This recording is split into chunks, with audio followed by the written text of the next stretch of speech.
We all know how to create a gradient in Affinity, but rotating that gradient can be a real pain, especially when working with text.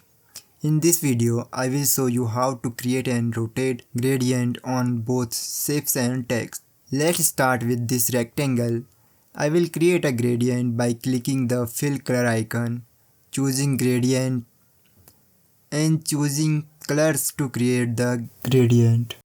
Now you will notice there is no obvious option to rotate it. Here is the trick.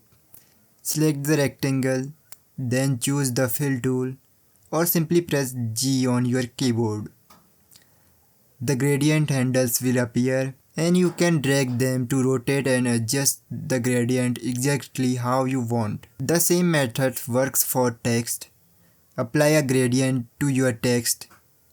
Select the text gradient fill, then press G to bring up the gradient handles.